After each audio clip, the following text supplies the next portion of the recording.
छत्तीसगढ़ विधानसभा के मानसून सत्र में सदन के भीतर का सियासी पारा बेहद हाई है। प्रश्नकाल हो या शून्यकाल या फिर ध्यान आकर्षण, सत्ता पक्ष पर हमलावर होने का एक भी मौका विपक्ष नहीं छोड़ना चाहता है। इतना ही नहीं, सत्ता पक्ष के सदस्य भी सरकार को घेरने से नहीं चूक रहे हैं। देखिए हमारी खास रिपोर्ट। छत्तीसगढ़ मानसून सत्र के दूसरे दिन सदन की कार्यवाही प्रश्नकाल से शुरू हुई। सत्ता पक्ष के वरिष्ठ विधायक धर्मलाल कौशिक ने जल जीवन मिशन के कार्य को लेकर इम्प्लीमेंट को लेकर सवाल उठाए, जिस पर विभागीय मंत्री अरुण साव ने जवाब दिया। उन्होंने कहा कि 9 अधिकारियों पर कड़ी कार्रवाई की गई है। वहीं कांग्रेस विधायक कवासी लखमा ने बस्तर में ब्रिज निर्माण स्वीकृति और निरस्त को लेकर प्रश्न पूछा, जिस पर मंत्री ने जवाब दिया कि 2020 से मार्च 2024 तक बस्तर संभाग में 95 ब्रिज निर्माण की स्वीकृति दी गई है। निर्माण कार्य में देरी की वजह से 5 ब्रिज का काम निरस्त किया गया है। विपक्ष के बाद सत्ता पक्ष के विधायक अनुज शर्मा ने भी सरकार को घेरा। सिद्रा औद्योगिक क्षेत्र में मजदूरों के लिए एक भी उद्योग के स्वास्थ्य शिविर नहीं लगाने पर सवाल उठाया, जिस पर उद्योग मंत्री लखन लाल देवांगन ने 6 उद्योगों के खिलाफ श्रम न्यायालय में परिवाद दायर करने की जानकारी दी। तो वहीं पीएम आवास की स्वीकृति को लेकर भूपेश बघेल ने सवाल उठाया, जिस पर मंत्री ने नियमानुसार कार्य होने की बात कही। मैंने सवाल पूछा था, वहाँ के जो मजदूर हमारे काम करते हैं उद्योगों में, उनके स्वास्थ्य परीक्षण को लेकर मैंने सवाल पूछा था कि उनके स्वास्थ्य परीक्षण में उद्योगों की तरफ से किस तरह से लापरवाही हो रही है।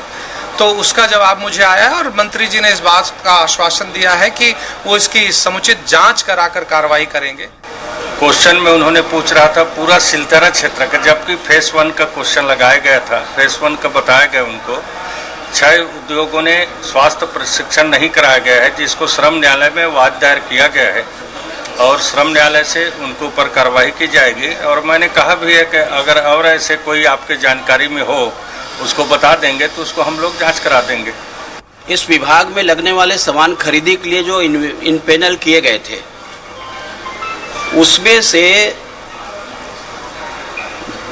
79 उसको बाद में निरस्त किया गया और निरस्त करने के बाद में जो पैसा उनको दिया गया है उस पैसे की वापसी आज तक नहीं हुई है और न ही उनके खिलाफ में, कंपनियों के खिलाफ में कार्रवाई की गई है। वास्तविक में करोड़ों रुपये का घोटाला का मामला है।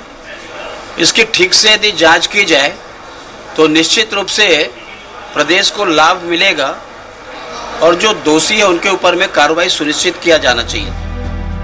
विधानसभा के मानसून सत्र में प्रश्नकाल के बाद पत्रों को पटल पर रखा गया। शून्यकाल में खाद बीज की कमी, बिजली कटौती के विषय पर विपक्ष स्थगन प्रस्ताव लाया। स्थगन की सूचना पर बोलते हुए पूर्व मुख्यमंत्री भूपेश बघेल ने कहा कि ये सरकार किसानों को खाद बीज तक उपलब्ध नहीं करवा पा रही है। वहीं अन्य विपक्षी विधायकों ने बिजली कटौती, नकली खाद, अमानक बीज को लेकर अपनी बात रखी। स्थगन की सूचना के दौरान पक्ष विपक्ष के बीच कई बार तीखी नोकझोंक देखने को मिली।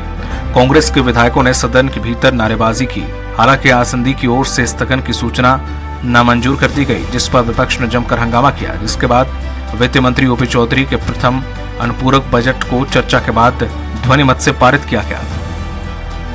स्थगन उन्होंने स्वीकार नहीं किया। इसका मतलब ये है कि सरकार न खाद उपलब्ध करा पा रही है, न बीज उपलब्ध करा पा रही है। नकली दवाई की भी शिकायत है, वो भी उन्होंने स्वीकार कर लिया।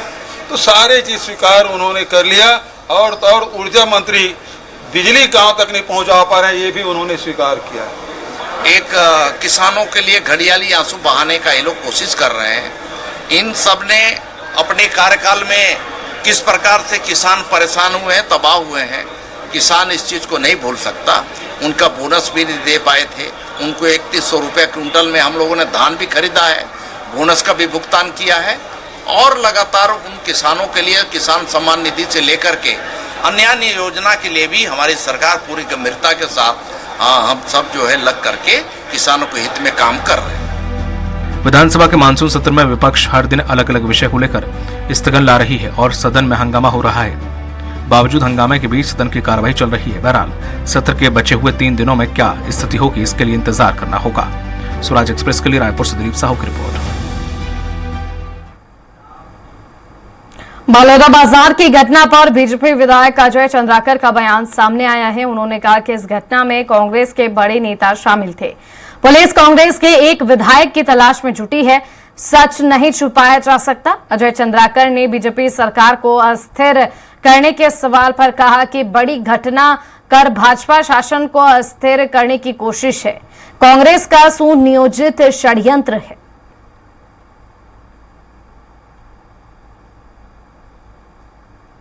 घटना स्थल में कांग्रेस के तमाम बड़े नेता मौजूद थे। उन्होंने क्या प्रयास किया कि हिंसा मत फैले और उनकी क्या भूमिका रही हिंसा फैलाने में। और दूसरा, कांग्रेस के एक विधायक को पुलिस खोज रही है इस घटना में संलिप्तता की पूछताछ करने के लिए, और ये बात कांग्रेस सुनना नहीं चाहती।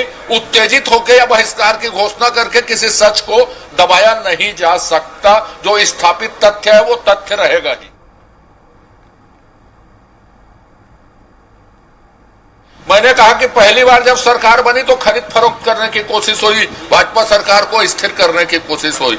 अब दूसरी बार विष्णुदेव जब की सरकार साए साए काम कर रही है तो उसको अस्थिर करने की कोशिश कांग्रेस के द्वारा हो रही है।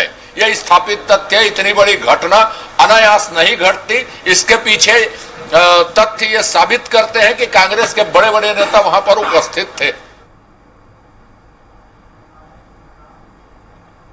रायपुर में कांग्रेस 24 जुलाई को प्रदेश स्तरीय विधानसभा घेराव करेगी। कांग्रेस के धरना प्रदर्शन के दौरान कांग्रेस के दिग्गज नेताओं की मौजूदगी दिखेगी। वहीं अलग अलग जिलों के पदाधिकारी कार्यकर्ता भी घेराव में शामिल होंगे। वहीं पुलिस भी घेराव कार्यक्रम शांतिपूर्ण रूप से संपन्न करने की तैयारी में है। पुलिस ने विधानसभा रूट में लगभग 15 मुख्य बैरिकेडिंग लगाई है। पुलिस ने बताया कि 24 जुलाई को लगभग 1000 पुलिस जवान घेराव के दौरान तैनात रहेंगे। साथ ही अलग अलग जिलों से भी जवानों को बुलाया गया है। ग्रामीण एएसपी कीर्तन राठौर ने बताया कि स्कूलों को भी बंद कराया जाएगा।